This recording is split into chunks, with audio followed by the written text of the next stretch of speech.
Boy, it's a hot, humid one in North Florida today, and we've got a lot of mowing to do.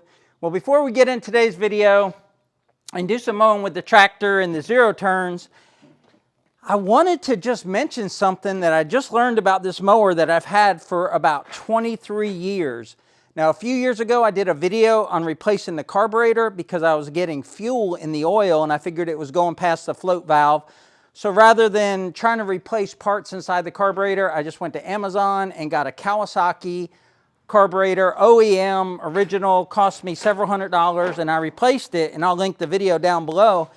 And this thing has been running great. It's got 349 hours on it, and recently, about 3 months ago, it just started not running good, and I actually had to park it, and I was thinking about just giving it away for scrap because the replacement engine on this is several $1,000s, and it's just not worth it. You can buy a new one for that. So I did what most homeowners do. I started troubleshooting it myself, and I changed a lot of parts on it. I changed the spark plug, and I checked the fuel flow. I put a new fuel filter in it. I changed the oil, which wasn't related to the problem of it running rough, and I just couldn't get it to run correctly.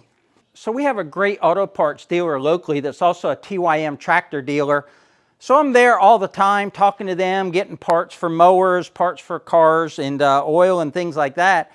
And I asked them, I said, hey, if you want to take this project on and fix it, we can sell it and I'll split it with you. You can have half the price of it, because in good running condition, a riding mower with hydrostatic transmission that's not all rusted out is worth $1,000. And I said, if you can't get it running for cheap, then I'll just give it to you for scrap. So I took it there yesterday, and you won't believe how simple the fix was.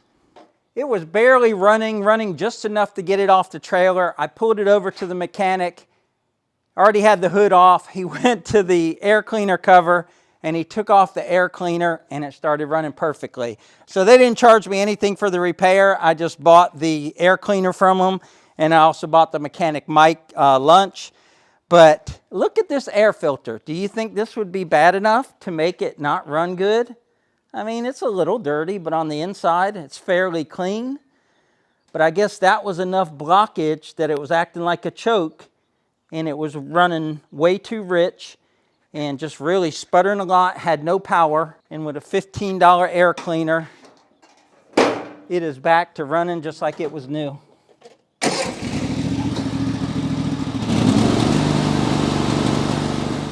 And I guess the thing behind that is, number one, do your maintenance. Change these things annually. For 15 bucks, I could have saved myself a bunch of trouble. And also, don't default to my engine is blown when it starts acting up. There may be something simple that's the reason. And in my mindset, there's no way something simple like this could fix this mower, but it did.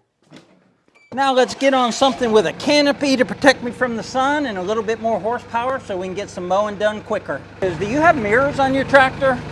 Because I didn't like them at first. I thought they were distracting and they get in the way, but I love them, especially for the mowing we're about to do. Somebody asked me the other day in a comment or sent me a message and asked me what kind of canopy do we have here on the Summit tractor. And the canopy is from Artilian Tractors. They also go by Curtis Industries. But they sent me this last year for this tractor, and it's universal. It's size large. So they come in two sizes, I think, like large and extra large. And for this tractor, the large size is perfect. I mean, I'm completely shaded.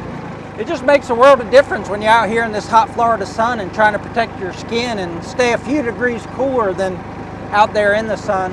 We still haven't cut our hay, so all of that over there is about 4 acres of hay we need to cut, but we've just been getting daily rain, and I don't want to cut it and get the hay rained on. And also we had like a super toad soaking rain the other day, and our pond went from 3 foot to almost 6 foot in one rainstorm.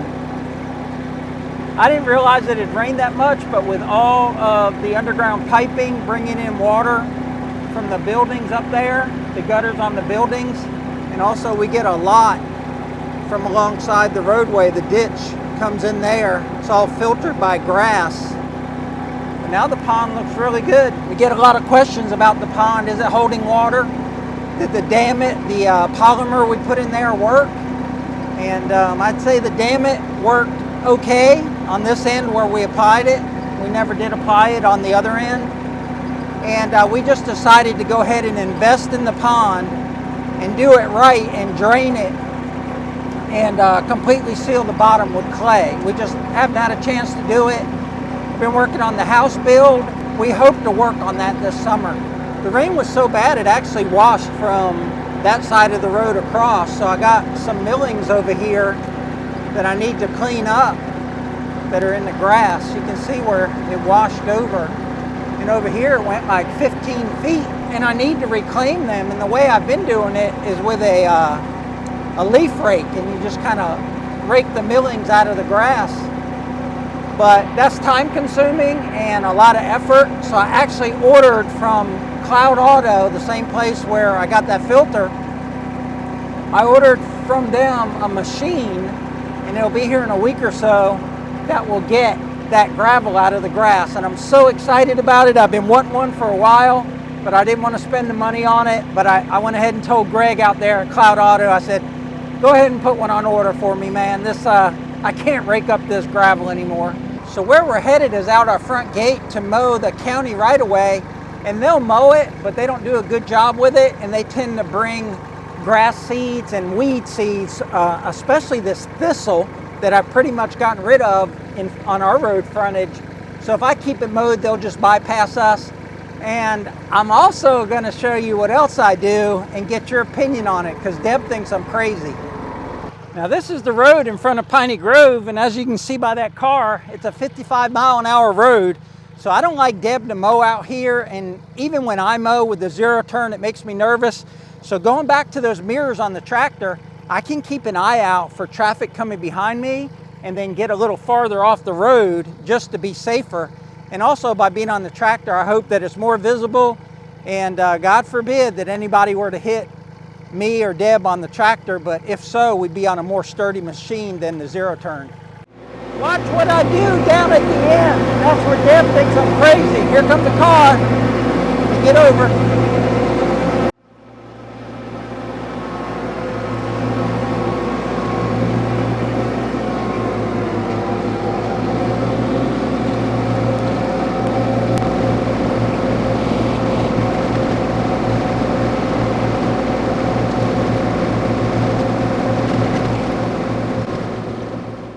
Where Deb thinks I'm crazy is that I don't just mow our side of the roadway. I actually go over to the other side and mow it. It's because it really just makes the property look that much better when you come over the hill. So we got a hill that way, and there's a hill the other way as well. And when you come over the hill and you see all this mowed down here in this kind of valley, it just looks so much better than when it's not mowed. And for the amount of time, extra time it takes me to mow it over there, it's just 100% worth it to me. That's our side of the road, and this side is a hunting lease, and of course the electric company has a right of way here, but I mow this all the way up to like that yellow pole over there. It's about 5 passes or so, and I don't mind it. One, I like mowing. I've got, you know, good equipment and everything, but I just like the look of it. I like the look of when you come in to Piney Grove and all this is groomed. And on the other side, we mow past our property up to our neighbors, and they're appreciative of it. They tell us all the time that they're thankful we do it for them. It saves them. They're 80 years old, so they have to do it with a zero turn, and it saves them a lot of time. So put your thoughts down below. Am I crazy for doing this? Said it before, we'll say it again. We just love to mow out here at Piney Grove. We love using our machines, and one of the most satisfying things you can do with a tractor is mow, because you get instant results. I just checked the camera, and that pass all the way down there, and I went past my neighbor's property to the other neighbor, but that pass was 7 minutes and 8 seconds. So I'll short stop the passes after this. So figure back and forth is 6 minutes, and I got to do 3 more passes. So well less than half an hour to get this side of it mowed. Do it about once a month or so, and it looks good to me. And funny story, last year a deer got hit out here, and the buzzards were out here circling, and I wasn't mowing this last year. It was taller than here where I have it mowed today. And I smelt it, and I came over here looking for it, and I smelt it, It was like right here at the entrance to Piney Grove in the tall grass, and I couldn't even see it. And it was a full-size adult deer, and that's how tall the grass was getting over here before the county mowed it. But let me finish mowing this, and then we'll go over to the Piney Grove side, and then we got some other things we want to mow too. All right, guys, we got it all done. We got both sides of the road mowed. Got it mowed all the way up to my neighbors and some on the other side as well. So now the whole front side of Piney Grove is looking good and mowed. I thought Deb was going to be mowing on this video, but I forgot that she's actually processing tomatoes. Like, all of our tomatoes came due at once. We have like 5 plants or 6 plants getting like 5-gallon bucketfuls of tomatoes. So she boiled some down the other day to make like a paste to add to spaghetti sauce. Then we made our own spaghetti sauce, and now I picked another half bucket of tomatoes today for her to process in the paste. All that to say is we've been enjoying the heck out of our garden out here and haven't bought any vegetables from the store in months. We're getting ready to take our garden game to the next level. We've got a new sponsor, and just signed with them this week, and they're going to be providing a bunch of items for us to enhance our garden, and we'll be able to grow, I hope, more food, I hope better food, and I hope be able to grow easier, because it's real hard to grow in this Florida soil. So we're excited about that. We're not going to reveal who that is or what exactly we're getting until the video when we get it, but I'm expecting a FedEx truck any moment. But what we had is an area over here where our pasture was just overrun with this invasive grass, and got several videos out on it, how we were attacking it, trying to get rid of it, and I think we've got rid of most of it. What we want to do is have it all be Bahia pasture grass. We planted this whole property, at least the areas we cleared, and this green grass behind you, that's all Bahia grass. It's all Bahia grass out there that we planted, and you'll see that yellowish, that is where the Kogon grass was. And just for reference, that's where our orchard is with our magnolias and our blueberries and our pear and peach trees. But this area right here, I planted this spring in what's called brown top millet. But I planted it because it's a nurse crop for grass. And when we planted all of this Bahia grass out here 7 years ago, that's how we established it. We did everything in brown top millet and also with the Bahia grass seed. And then the brown top millet matures real quick in like 60 days or so. And as it dries down, the Bahia grass grows up in it. I've already done one pass with the finish mower. I'm going to go ahead and do all of this because it's all ready for those seeds to be dropped. And we got tons of dove and songbirds around here that will eat all that. So this is what brown top millet looks like. And if I grab this and just kind of do that, you can see a bazillion seeds on there. And as I drive over that with the mower, it'll disperse it, put it on the ground so the birds can get it. But this is what's got me worried. That's Bahia grass right there. And that's Bahia grass right there, but it's spotty through here. And I hope it gets better. But I'm going to mow all this and see what I have, and we might have to reseed it. We're getting to the point where it's near the end of the season for planting grass, but we want it to look like that so we can make long rows back to the little white house back there. Long rows of mowing so we can make hay. So let me get in here and knock this out. The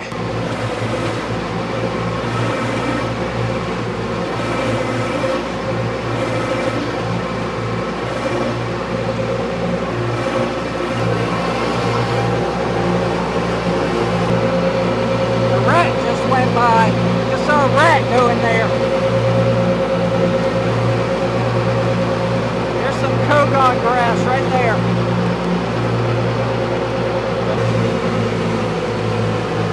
It's thick. I gotta go really slow, bogging the tractor down.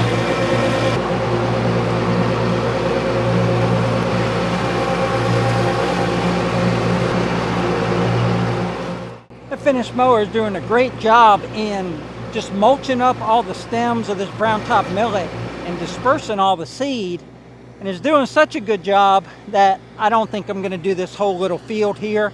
I'm going to do a few more strips and then let the birds eat what I expose, and then come back in a few more days and do a few more strips. There's still some of it that's green over there. I'm gonna go ahead and let that get to mature seed, and that way it benefits the wildlife. One thing I have been doing about 2 hours a night before it gets dark, when it's a little bit cooler, is coming out here and pulling the pigweed. I probably pulled 400 or 500 pigweeds out of here. We had a good rain, so the soil was nice and moist, and I just pulled them and knocked off the dirt and let them decompose out there. So trying to keep it as weed free as possible. But that's going to wrap it up for today's video, folks. We sure appreciate you watching. Remember to click that like button and also subscribe if you're enjoying our content. What are you waiting for? It's time to commit. But until next time, y'all take care out there, and remember, life's short, tractor hard, and check out these 2 videos right here. They're totally awesome. Take care, guys.